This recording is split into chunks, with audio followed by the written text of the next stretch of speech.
back to my YouTube channel. Ketemu lagi sama gue Intan Hadja di YouTube channel gue. Dan hari ini gue mau bikin konten yang isinya adalah tentang curhat kekesalan gue dan rasa dendam gue terhadap sebuah film.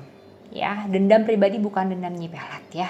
Dengar, kenapa gue memiliki dendam pribadi terhadap film ini? Karena film ini merusak agenda me time gue sehingga gue harus membuat konten movie review ini ya, padahal gue bukan seorang movie reviewer ya. Udah nggak apa-apa, yang penting gue punya konten untuk gue bikin, untuk gue posting, untuk gue tayangin ya. Tapi lebih dari itu semua sebenarnya film ini tuh benar-benar film yang bikin gue emosi jiwa dan menguras seluruh kesabaran gue karena tidak sesuai dengan ekspektasi gue. Film apakah ini? Sebelumnya jangan lupa untuk subscribe, like, dan komen. Subscribe dulu dong, subscribe dulu YouTube channel gue, baru nanti gue bakalan kasih tahu filmnya apa. Oke, subscribe ya, 1, 2, 3. Thank you. Nah, penasaran kan? Nyebelin banget gue ya. Enggak, tapi emang film ini nyebelin ya. Oke, gue jadi pengen nge-review film yang dimainkan oleh aktor kesukaan gue dan aktris kesukaan gue sekaligus ada di film yang sama, yaitu ada Nicholas Saputra dan Ariel Tatum. Filmnya berjudul, pasti udah tahu dong, Sayap Saya Patah. Betul, sebenarnya dengar Sayap Saya Patah jangan tepuk tangan ya, dari judulnya aja tuh udah kayak wow, my heart is broken banget gitu ya. Tapi ada gila-gilanya dan ada bego-begonya cewek yang lagi berdiri di handphone kalian ini, yang lagi duduk di hadapan kalian ini ya. Ya ada blow-on-blow-onnya gitu ya. Karena suatu hari, gue lupa tepatnya hari apa, kayak 1-2 hari yang lalu deh. Jadi gue tuh kayak oke, biasalah ya mama, apalagi sih capeknya kalau bukan ngurusin anak-anak. Jadi gue hari itu lagi bener-bener lelah banget ngurusin anak-anak gue. Terus kayak gue pengen me time gitu loh. Pengen me time tuh kayak gue tuh pengen enjoy myself, pengen seru, pengen asik, pengen feel happy, pengen feel flowery, pengen ngerasa kayak ringan, enteng. Hidup gue tuh kayak, ngerti gak sih? Kayak perasaan berbunga-bunga gimana gitu loh. Suara apa sih emosi di gue lama-lama ya? Oke, ya. Biarin aja ya, gak kedengeran kan? Oke. Maaf ya, namanya juga kita tinggal di rusun, jadi begitu guys. Oke. Jadi ya gitulah ya, gue pengen ngerasa kayak, karena sehari itu capek banget, gue pengen ngerasa lebih enteng, quote unquote, dan pengen ngerasa kayak happy gitu loh dengan nonton film-film cinta-cintaan yang ringan-ringan. Yang lucu-lucu, yang seru-seru gitu loh, yang gue tuh keluarnya kayak ketawa, kayak halu-halu gimana gitu kan. Nah, bodohnya gue ini memang pada saat memutuskan mau nonton si Sayap Saya Patah ya, gue tuh kayak nggak bener-bener menelaah judulnya udah Sayap Saya Patah ya. Kalau lo dengan Sayap Saya Patah, lo bakal mikir ini film happy atau gimana, Stan? Iya kan, lo bakal, ya kan? Bodoh kan gue kan? Kalau gue tuh kayak memutuskan, gue pengen happy tapi gue nonton film yang judulnya Sayap Saya Patah. Istilahnya tuh gitu loh. Asik, gue pengen happy gue ada film judulnya Broken Heart. Terus gue nonton yang itu. Kan blow on ya. Padahal malam itu gue tuh punya 2 pilihan film, ada Sayap Saya Patah, satu lagi ada Bullet Train. Gue pengen nonton Bullet Train, filmnya Brad Pitt, which is gue nggak nonton dong trailernya Sayap Saya Patah. Yang gue tonton malah trailernya Bulletproof, which is trailer Bulletproof itu lucu banget karena ternyata director dari film Bulletproof adalah si directornya film Deadpool. Berarti lo kebayang dong bakalan lucunya kayak gimana tuh film Bullet Train, bener nggak? Tapi emang ada odong-odongnya, gue tetaplah memutuskan nonton si Sayap Saya Patah. Sesimpel karena gue pikir, oh ini pemainnya Ariel Tatum sama Nicholas Saputra. Jadi ini pasti film cinta-cintaan yang lucu-lucu, ringan-ringan. Udah gitu film Indonesia. Jadi udah secara otomatis ini film bakalan kayak rasanya enteng dan ringan banget untuk ditonton. Gue sesimpel itu pemikirannya. Karena gue ngerasa ini film bakalan ringan dan enteng banget. Film cinta-cintaan yang ala Indonesia. Ya, maka gue tanpa menonton trailer dan tanpa membaca reviewnya, gue memutuskan untuk nonton Sayap Saya Patah. Karena judulnya me time, maka gue nontonnya sendirian dan gue nonton yang jam 8:30 malam. susah ya, gue sebenarnya agak-agak kurang doyan kalau kayak popcorn yang kayak kebule-bulean gitu. Gue sukanya si risol sama si tahu oma itu, lo tau kan. Nah gue tuh biasa makan itu pakai cabai rawit banyak.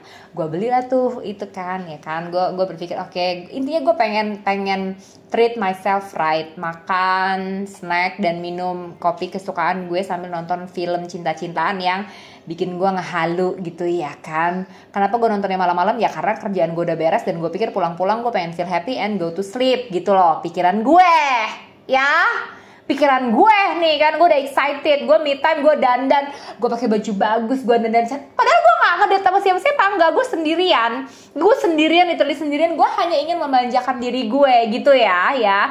Gue udah dandan cantik, gue pokoknya bawa tas, lucu gimana gitu kan. Gue happy, mbak mau beli tiket nonton gitu kan. Kucuk. Terus gue beli snack, mbak mau beli snack gitu kan. Gue udah kayak orang bener aja gitu kan. Jelek duduklah gue, jebret. Ya kan, mulailah gue menyaksikan film itu. Kelihatan lah tuh kan, langsung keluarlah tuh tampangnya si Nicholas Saputra yang ganteng banget lagi jadi suami yang memanjakan istri hamilnya. Kan gue langsung oke, filmnya bener nih kayaknya asik gitu kan. Ya udah gue semakin gue nonton. Film itu durasinya kurang lebih kayaknya 1,5 jaman, if I'm not mistaken, sekitar 1,5 jaman ya.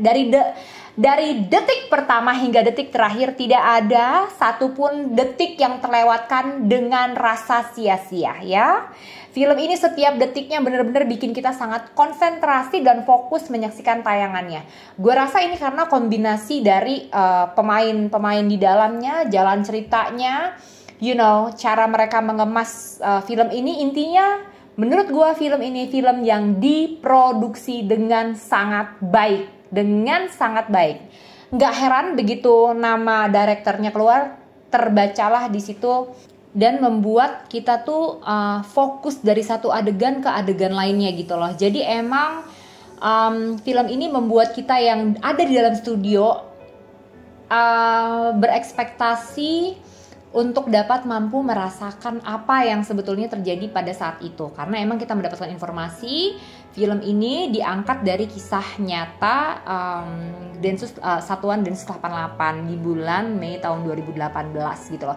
Itu yang bikin gue gak bisa ngelepas mata dan pikiran gue dan seluruh energi gue, fokus gue untuk nonton film Sayap-Sayap Patah ini gitu loh. Sampai gue beli apapun tuh kayak gak kemakan gitu ya. Saking gue fokus banget. Ditambah lagi emang Ariel Tatum ketemu sama Nicholas Saputra, ini menurut gue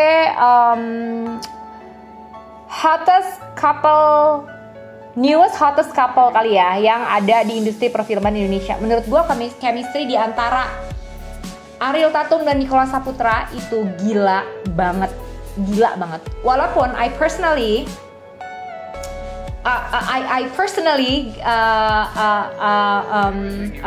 masih rada canggung melihat adegan dewasa yang dilakukan sama Nicholas Saputra. Ever since kita tahu banget aktor yang satu ini tuh kayak super duper picky sama setiap adegan dan peran yang dimainkan, sehingga waktu gua ngelihat ada adegan dewasa ya, tapi nggak parah ya, ini yang masih normal dan wajar sesuai dengan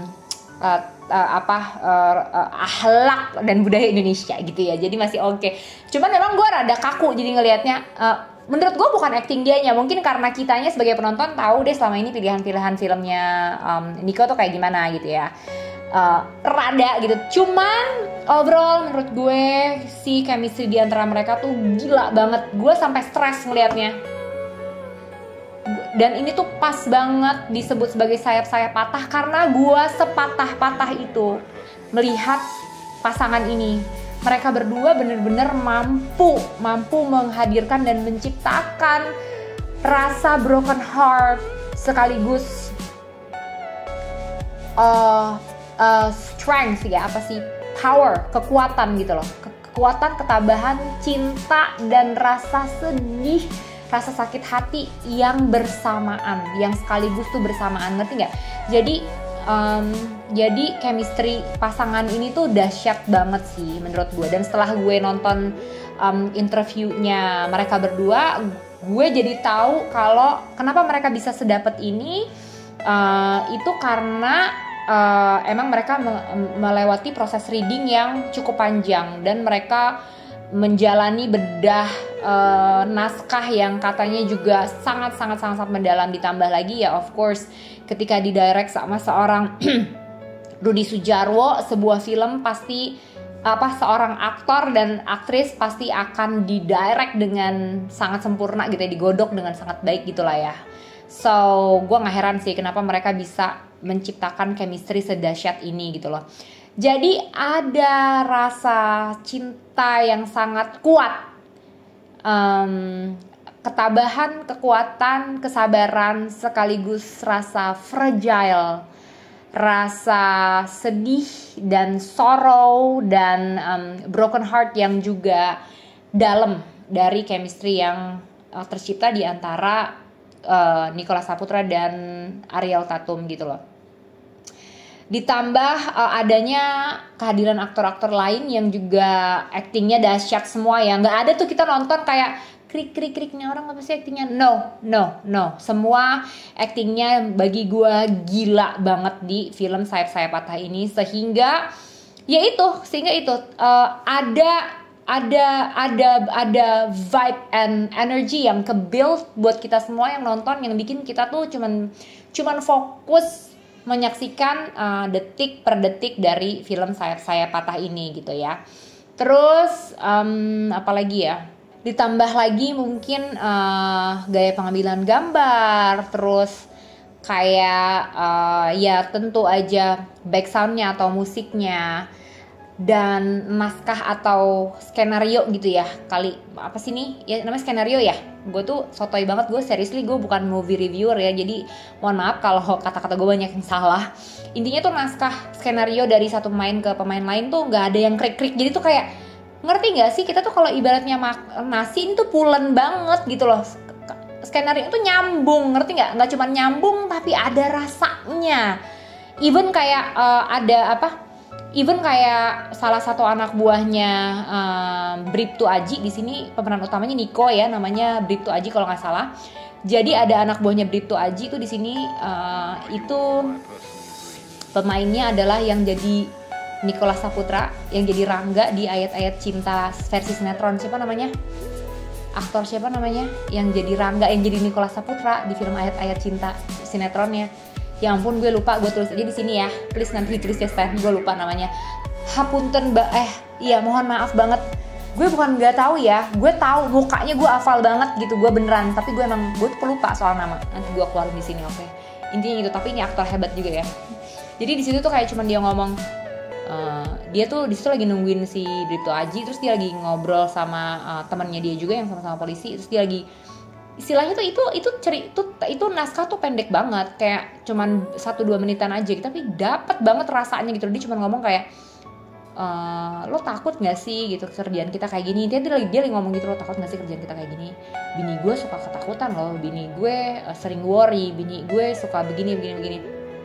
Terus dia ngomong, enggak, kalau bini gue santai banget.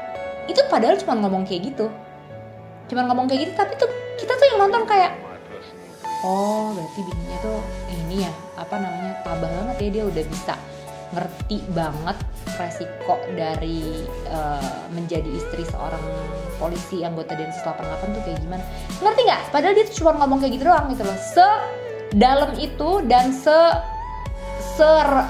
sememiliki roh itu setiap kalimat yang dibuat sama penulis skenario Monty Tiwa gitu loh. Jadi menurut gue penggarapan dan proses produksi film ini tuh sangat luar biasa bagusnya gitu. Jadi kita semua yang nonton emang jelas-jelas bakalan kebawa banget sih sama jalan cerita yang dihadirkan di film ini gitu ya. Terus gak cuman itu, ada apa lagi ya? Dan ditambah lagi ada kehadiran rapper terbaik Indonesia, Iwake, yang berperan sebagai pemeran utama juga di sini, tapi sebagai pemeran utama antagonisnya yang menurut gue sudah mengeruk habis kesabaran penonton gitu ya. Jadi menurut gue acting seorang Iwake yang adalah notabene bukan seorang aktor ini, menurut gue gini banget, tapi dengan cara yang penuh emosi gitu ya, dan menguras kesabaran gue. Jadi Iwake di sini tampil berperan sebagai aktor antagonis utama,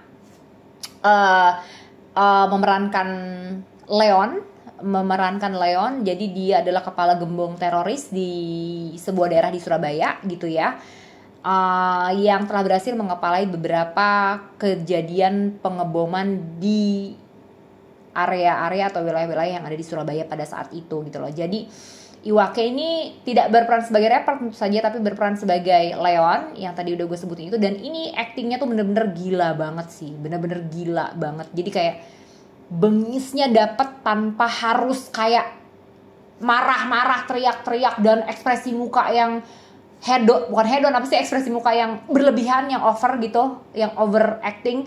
Tapi gue nggak ngerti gimana, mungkin dasarnya emang orangnya bengis juga apa gimana, gue juga nggak ngerti ya. Tapi yang jelas tuh kayak setiap guratan-guratan emosi dan ekspresi yang ditampilkan sama Iwake di sini tuh dapat banget. Ini tuh kayak bener-bener pembunuh berdarah dingin gitu loh, kayak gitu, yang kayak lo nggak punya hati banget tapi lo somehow ngomongin Tuhan, yang kayak gitu loh, kayak gitu. Jadi sih gila sih keberadaan Iwake ini memberi value yang extraordinary terhadap film Sayap-Sayap Patah ini, dan membangun vibrasi dan energi film Sayap-Sayap Patah jadi levelnya tuh kayak dang ding dung dung dung dung dung dung gitu loh, berkali-kali lipat lebih keren gitu loh, sekaligus lebih, ya itu tadi gue bilang, menguras emosi banget gitu loh. Intinya Sayap-Sayap Patah ini ada menceritakan, berasal dari cerita nyata yang terjadi di Indonesia, yaitu terjadinya pembobolan atau jebolnya lapas di Makobrimob yang terjadi di tahun 2018. Dan ini berdasarkan kisah nyata. Kalau di filmnya sendiri, sebenarnya film ini menceritakan tentang kehidupan sepasang anggota polisi dan istrinya yang tengah menangani kasus terorisme di daerah Surabaya. Di dalam film Sayap-Sayap Patah sendiri, sebetulnya menurut gua yang lebih kental adalah genre dramanya atau romantisme dan film dramanya yang lebih berasa daripada kayak film terorisme atau film actionnya gitu. Ada actionnya, ada terorismenya, ada unsur-unsur itunya, tapi tidak sekental unsur drama yang disajikan di film Sayap-Sayap Patah ini gitu. Jadi ya itu bikin film ini bakalan making you feel sad gitu loh, kayak gitu ya, rasa yang kira-kira bakalan ditampilin gitu. It doesn't mean you cannot learn anything gitu loh, of course, dari cerita sedih. Kalau menurut gue ya, selain pelajaran yang perlu kita dapatkan, yang bisa kita dapatkan dari kita menonton film dari kisah nyata, tentu hal yang bakalan paling kita dapat adalah informasi penting atau memori penting yang perlu kita ingat dari sebuah kejadian. Mungkin itu ya, kalau misalnya film yang berasal dari kisah nyata, message utamanya juga itu, kita jangan sampai nih ngelupain ada kejadian sepenting ini gitu loh. Tapi ya itu, unsur dramanya kental banget di film ini, karena emang yang main juga mungkin Nicholas Saputra dan Ariel Tatum, makanya kedua aktris dan aktor luar biasa ini dipilih ya untuk menjadi pemain utama di film ini, karena memang yang pengen lebih banyak diangkat itu unsur film dramanya. Tapi gue baca juga sih beberapa interview launching film ini gitu ya, memang kalau nggak salah di situ Rudi Sudjarwo juga bilang emang film ini nggak mau terlalu tidak akan terlalu mengangkat sisi terorisme dan sisi yang action yang terlalu dalam banget gitu loh, karena takut membangkitkan kesedihan dan luka yang dialami oleh keluarga korban gitu. Sedih sih. Gue jujur aja, film ini bikin me time gue gagal total banget, karena gue luar biasa kebawa sama filmnya. Keluar dari studio, hal yang gue rasain udah pasti gue sedih banget, gue berduka. Gue berduka atas kejadian yang dialamin oleh keluarga Bribtu Aji di dunia nyata, dan juga Ibu Nani di dunia nyata gitu, yang emang di film ini tuh diceritakan Ariel Tatumnya atau istrinya Nicholas Saputra ini lagi hamil saat suaminya tengah berjuang melawan terorisme kayak gitu loh. Jadi ada ada kondisi yang bener-bener bukan sinkron sih sebenarnya, dramatis gitu loh. Di satu sisi istrinya nih lagi hamil, harus banget ada suami yang siaga standby, hamilnya udah hamil tua, udah waktunya lahiran gitu loh. Bahkan karena istri seorang polisi yang bertugas di istilahnya satuan yang menangani terorisme gitu ya, dia juga kan jadi mengalami banyak tekanan mental gitu loh. Padahal dia lagi hamil yang seharusnya tuh pikirannya happy, bahagia. Tapi di waktu yang bersamaan suaminya juga gak mungkin bisa terlalu ada buat dia karena tugas negara, dan dia menangani kasus yang gak mudah gitu loh ya, yang sangat berat gitu. Jadi aduh, gue tuh dibawa ke adegan itu aja tuh bikin gue kayak I'm once a pregnant woman kan. Gue kan udah pernah jadi ibu hamil. Gue tahu banget suka dukanya menjalani kehamilan gitu loh. Dan ngelihat si Nani atau Ariel Tatum di sini ya memerankan peran itu dengan sangat baik, bikin gue kebawa banget gitu loh. Pada akhirnya ya of course terorisme harus dibasmi gitu loh. Pada akhirnya Leon dalam cerita ini atau pemeran antagonis utamanya sih ya tertangkap gitu ya, kalah gitu ya. Tetapi setelah melewati perjalanan yang benar-benar berliku dan menguras emosi kita gitu. Jadi selain mengangkat kisah cinta tadi, konflik yang paling besarnya juga ini tentang penangkapan sebuah film tentang penangkapan terorisme yang tidak mudah, dan menghadapi seorang teroris yang betul-betul keji, yang betul-betul ya iyalah pasti yang namanya teroris ya pasti keji ya. Intinya kayak gitulah ya. Ini tentang melawan guys, lanjut di sini ya. Soalnya tadi kamera gue mati. Oke. Ya, tadi gue sampai ngomong bahwa gue sih keluar dari studio tuh bener-bener berasa banget sih. Berasa banget broken heart and dark, sekaligus kekuatan yang dimiliki oleh film ini. Tapi gue harus menyatakan kalau me time gue tuh gagal total. Namanya orang mau me time tuh kan pasti kayak pengen feel ease and happy gitu loh, pengen ngerasa kayak lebih ringan, lebih enteng dan happy. Dan gue nggak ngedapetin itu waktu gue keluar dari studio selesai nonton film ini gitu loh. Jadi ini emang berat banget sih buat gue ya.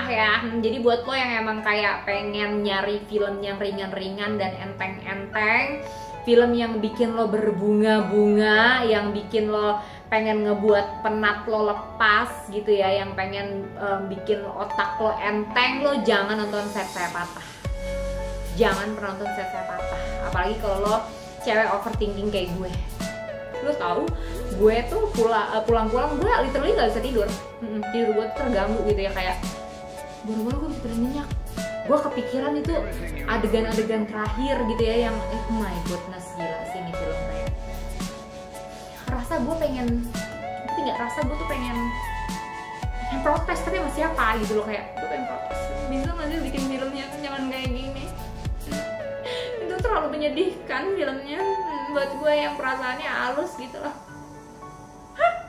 Kayak kenapa sih belakangan ini film Indonesia tuh kayak harus kayak ya iya bagus banget, tapi nggak juga bikin gue sedih banget begini, kayak gitu loh. Guanya aja padahal yang belakangan ini kalau milih film tuh kayak yang emang horor terus gitu ya. Ya dari itu gue emang nonton film hantu, ya sekarang gue nonton film drama yang begini gitu loh ya. Tapi anyway, ini tuh kisah nyata. Hal yang perlu digarisbawahi adalah bahwa kita perlu mengingat kejadian penting ini sebagai bagian dari perjuangan Indonesia melawan terorisme. Itu pasti bagaimana we need to appreciate of course kepolisian Indonesia dan 188 dalam hal ini yang berupaya jiwa dan raga gitu. Perjuangannya itu jiwa dan raga, dan tidak selesai, bukan berarti pelajaran selesai saat teroris ini udah tertangkap gitu ya. Bahwa perjuangan kepolisian Indonesia, especially dari 188 yang menghadapi terorisme tuh memang seberat ini gitu loh. But di sisi lain Densus 88 dan anggota kepolisian ini hanyalah manusia biasa yang menjalani juga kehidupan seperti layaknya manusia kebanyakan gitu ya, common people yang menjalani kehidupannya sehari-hari sebagai ayah, sebagai ibu, sebagai anak, sebagai kakak, sebagai adik, sebagai sahabat gitu. Dan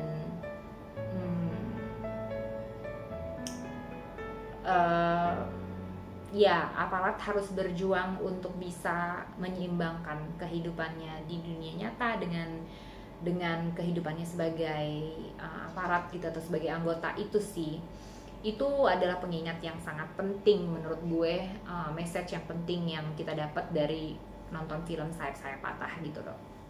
Nah, gue juga cukup surprise saat gue tahu ternyata eksekutif produser dari film Sayap Patah ini adalah Bang Denny Siregar. Wow, kita tahu bahwa Bang Denny Siregar ini pendukungnya Pak Jokowi gitu ya, tapi beliau kerap kali atau sering banget mengeluarkan pendapat-pendapat atau guyonan-guyonan yang menimbulkan keributan gitu di dunia maya, especially di Instagramnya gitu ya. Banyak pro kontra deh pokoknya dari setiap tulisan-tulisan, celotehan-celotehan dan pendapat-pendapat yang diberikan oleh Bang Denny Siregar baik melalui YouTube-nya maupun Instagram-nya gitu ya. Gue termasuk yang follow Bang Denny udah cukup lama banget. Gue pribadi pernah ketemu sama beliau dan ngobrol sama beliau sekali, pendek banget obrolan gue, tapi memang tidak bisa dipungkiri bahwa beliau ini memiliki kepedulian yang sangat-sangat besar terhadap Indonesia dan berbagai dinamikanya, especially di dunia politik gitu loh ya. Jadi gue gak heran kenapa beliau bisa memproduseri, menjadi eksekutif produser untuk film sedalam ini, semikir ini, sedetail ini, dan sebagus ini gitu loh. Keputusan beliau untuk mengangkat kisah nyata ini dalam sebuah film dan bekerja sama dengan Rudi Sudjarwo juga Monty Tiwa menurut gue excellent, and gue nggak bisa bilang great decision lagi, tapi ini kayak emang meant to be gitu loh menurut gue sih.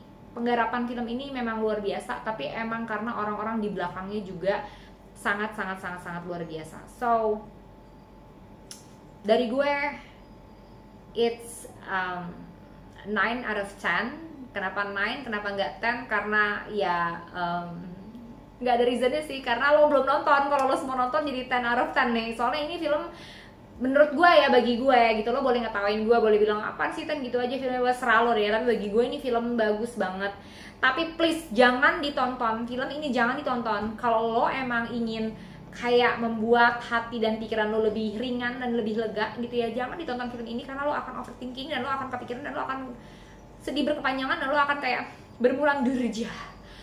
Rasa duka cita mendalam banget sih menyaksikan film ini tuh, seperti itu. Jadi itu thumbs up dari gue untuk film Sayap Patah. Semoga sineas Indonesia terus melahirkan film-film yang mengangkat isu-isu penting di lingkungan kita, di masyarakat kita, hal-hal yang bisa memberikan pelajaran-pelajaran yang baik pastinya, dan film-film dengan kualitas-kualitas terbaik. Kita doain ya, semoga perfilman Indonesia dan sinias-sinias Indonesia itu terus melahirkan karya-karya terbaiknya supaya generasi mendatang bisa banyak memetik hal-hal yang baik dari hasil-hasil karya sinias perfilman Indonesia gitu.